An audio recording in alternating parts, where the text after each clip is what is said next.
How's it going? What are you doing here in Atlanta? Shit, I'm here to watch some awesome fights. Two of my favorite fighters, Dustin and Max, going at it. This is your division. How do you see that going? It's a win-win situation for me. Max is my favorite fighter in the UFC, so I want him to win. But if Dustin wins, it makes me look a little better. So I'm good either way. What is it about Max that makes Max your favorite fighter?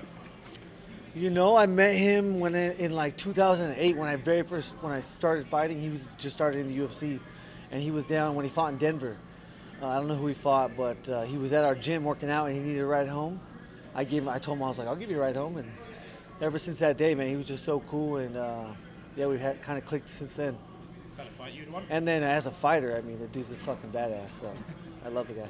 Would you like to fight him? Would I like to fight him? I mean, I want to be the best in the world, and Max, absolutely, that would help me seal that deal. Now that you have some distance from that Edson win, you've had a chance to sort of reflect on it. What are your thoughts on your performance so far? I was great. I was great that night. This is a very finicky sport. I mean, sometimes you're on, sometimes you have a bad night, and I was on fire that night. Unfortunately for him, everything I threw landed, and I was just on fire.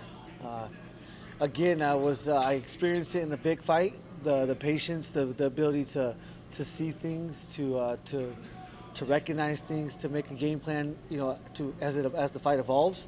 I've never had that before, and so I was really excited to go in there, create it again, and I had the same experience. So I'm fighting night and day from how I fought Johnson. The previous, what am I, 20 and 2?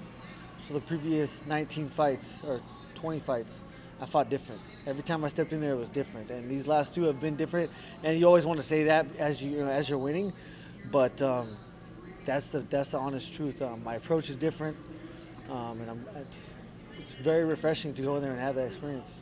Do you feel like you've sort of unlocked something like these last two? Yeah, I did. I mean, so I think I don't remember who I watched, but I think it was Romero. He was just fighting very, very cautious. And I think he was like 8 minutes in, and he knocked the guy out, and that's all anybody remembered. And I was like, all right, I don't know if I have that one-shot power because I've never one-shot at anybody before Vic. But I mean, I think my coach told me from day one, if you have a little bit more patience and you don't try quite as hard, you will put people to sleep if you just place your shots. And so, yeah, I saw that, and I was like, no matter what, if you get the finish, that's all people remember. So I went in there, I was like, if I was to have a slow 2 minutes, then I think I would be forgiven to myself as long as I finish him. But no matter how I fight, I'm going to be in their face. The pressure is nothing they will ever experience, and I just have a lot of fun doing it. You talked a little bit about Habib after the last win, and yeah. What kind of feedback did you get? I know Habib had some very passionate fans. And I think I try to be as honest as I possibly can. I truly believe that I am the toughest matchup for Habib. I don't think Max, I don't think Dustin, I don't think whoever wins tonight can give Khabib the fight that I can give him, due strictly to my wrestling. My wrestling background from 4 years old to 22 years old, I wrestled at the highest levels, Division I. And what Khabib did is different. His style of wrestling is different, but my ability to scramble will cause problems. And if I can get him just a little bit tired, I'm the last guy you want to be standing across tired from. How much do you wrestle in your training? So lately, yeah. So when I finished wrestling in 2011, I walked off the mat in Philadelphia, the same arena I just wrestled in or just fought in, and I was like, "Fuck this! I never want to do it again. I never want to shoot. I never want to be on the mat. I never want to experience that again because I did it for 18 years, and it was every year. I never got a year off, and I was done. And I never fought. I'd never boxed, never kickboxed, never done any kind of striking. So I was like, I want to be a striker. That shit sounds a lot more fun. To me, it looks a lot cooler. So I started learning. Thank God I had the best coach, come into my life, Trevor Whitman, and he just molded my athletic ability into the fighter that I am. But over the last 2 years, I brought my head wrestling coach from the University of Northern Colorado, Ben Charrington, in to start wrestling with me. And for 2 years now, I've been wrestling for 2 times a week. And my confidence in my ability to wrestle for that long is much greater now than it was, say, 2 or 3 years ago. Talk about Just, how when, you kind let me of ask you figured. something real quick. When do you think you'll get back in the octagon? Yeah, it's kind of fucked up because I gotta kind of let it shake out right now. I mean, I would like my in my crystal ball, as everyone likes to say, I would like to fight either Tony or Conor because those are the fights that get me the winner of Khabib and the winner of tonight when they fight.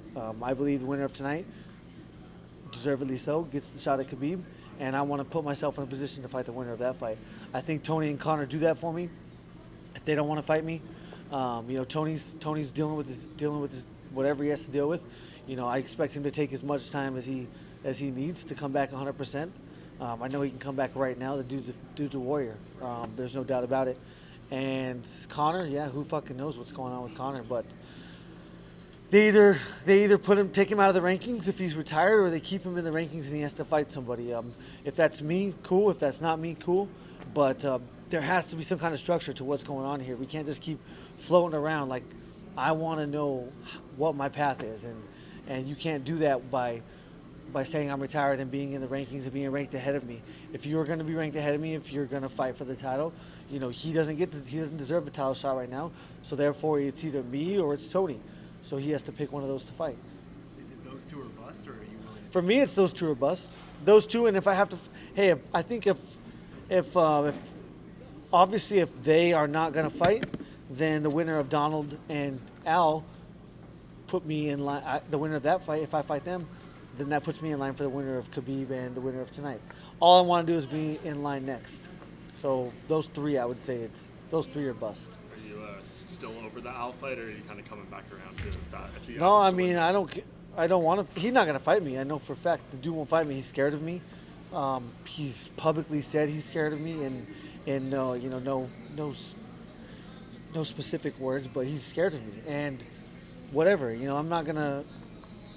I don't have much control. I'm gonna sit here. I'm gonna be ready. I'm gonna be ready for my next fight. I'm fighting better than ever, so the next guy that has to fight me is gonna have to go through hell, just like every single guy that has ever fought me has had to do.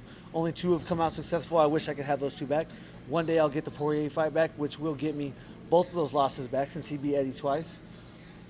I think he beat him twice.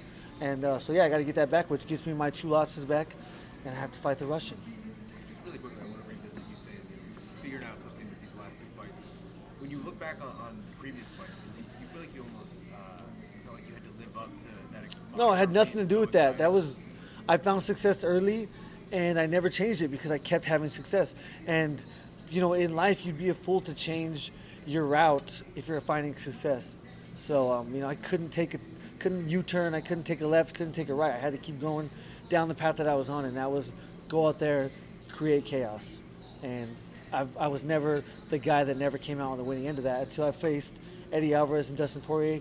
And even then, after the Eddie Alvarez fight, I wasn't sure that it wasn't still successful. So I had to go in there and do it again because I had a lot of success against Eddie fighting that fight, and I had a lot of success against Dustin fighting that fight. However, coming off 2 losses, I was able to go back and say, let's change. My coach was trying the whole time. He was the best in the world. I should have listened to him, but he also didn't want to say let's change and then I lose, and then I kind of, this is a mental game. That would have broke me in a sense. If I was to change without losing and then to lose, then I would have been like, whoa, why'd you do that? And then I would start questioning myself, questioning my approach, my technique, everything. He let the cards, play out like they should have played out. I went out there, fought stupid fights, and lost 2 times in a row, and then we were able to go back to the drawing board and make changes. So that's what happened, and yeah, it's amazing. Obviously, you never want to lose, but in a way, those are almost positive. Yeah, if you don't lose, if you don't learn from your losses, then you won't advance in this sport. I'm trying to be the best in the world. I'm fighting the best in the world. I didn't deserve those losses, but they earned them. They earned those losses. They fought through adversity. They fought through hell. Dustin still probably, his legs probably still not the same. Eddie, who knows? I would like to fight him again. But that's about it I got for him. I'm a fan of Eddie too, man. I'm a huge fan of both the guys that beat me. So, yeah, it's just a weird little sport that we play, a little game that we play. But I love it. All good, guys? Awesome. Who do you think sits on the Iron Throne by the end of this season? Who wins the show, basically? Jack. What the fuck's his name? Jon? Jon Snow. He's a bad motherfucker.